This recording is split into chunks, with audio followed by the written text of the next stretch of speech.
quilting friend, it is your quilting friend Emily from Quilting Your Legacy, and today I am so excited to talk to you about the brand new pattern from Villa Rosa. This pattern is called Mint Julep and it is measuring at 51 inches by 60 inches. The best part about this quilt is that it is using a layer cake. So when you're looking at your fabric stash, and if you have any of those layer cakes that are pre-packaged, there's usually about 42 of them in a large package. Well, here is your quilt, because all you need is one of those large layer cakes. Again, there's usually about 42 of them, give or take, and they're all 10-inch squares. You could make this quilt. So in this video, I'm not only going to talk about what the size of the quilt is, but also what fabrics you could use for some inspiration, in addition to some amazing tips along the way. So this quilt, first and foremost, is absolutely brilliant, showing off some big, bold fabric. So as I mentioned, you need 10-inch squares, 42 of them, or you could use 21 fat 6. That's right, fat 6. Anything to get those 10-inch squares. And you are going to need a half of a yard for your binding. Okay, let's talk about some really fun fabrics to use that you could use to really help get your imagination rolling. So colorway number 1, you could go with a garden fresh vibe. So you could use some moss with some teal, with some lavender, and even some white. This colorway would be absolutely brilliant for a spring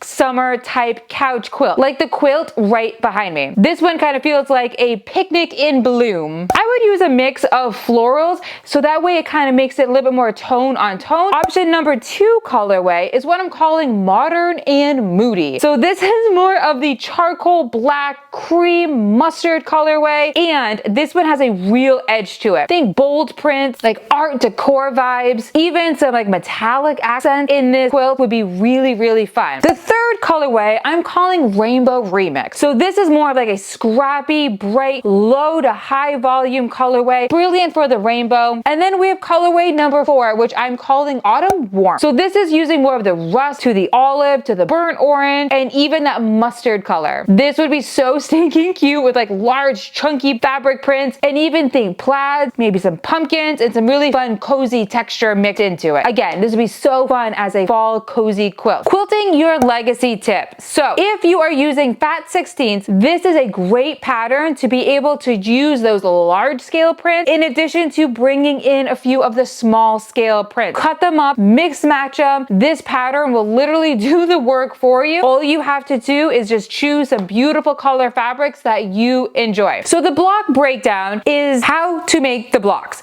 So there's only 2 types of blocks in this particular quilt. They are both using rectangles to build from, and there's just really simple strip piecing. This would be really great for a beginner quilt, by the way. Block A is going to be 2 different skinny strips on either side of the wide center. Then block B is going to be 2 of the chunkier size strips on either side of the skinny center rectangle. You're going to make 21 block A's and 21 block B's. So if this quilt is a little bit too small for you, not a big deal. Add some more fabric to it. If you want to make this quilt but a little bit more on the smaller scale for a baby quilt, again, not a big deal. Just don't make the 21 block A's and the 21 block B's. Just cut it down to the size that you wish. When you lay out the block, it's going to be 6 blocks across and then 7 blocks down, and you're going to be alternating block A to block B in this really cool zigzag like effect. So here's a really fun twist when it comes to block B. So the skinny strips are going to be moving from the top to the bottom as you go. This is going to give the quilt a really cool rhythm, and it's going to make your eye travel throughout the quilt. This quilt is fast, it is flexible, and it gives you that satisfaction-y wow feeling. That is the best part about using these bold strips of fabric. So the question that I get asked all the time, how would you quilt it and what color would you bind it with? Okay, so when it comes to the quilting portion of it, so I have 3 different ways that I personally would finish this quilt. So the first way that I would try it would be to use those straight lines to my advantage, because you could use the straight lines with like a cross hatching.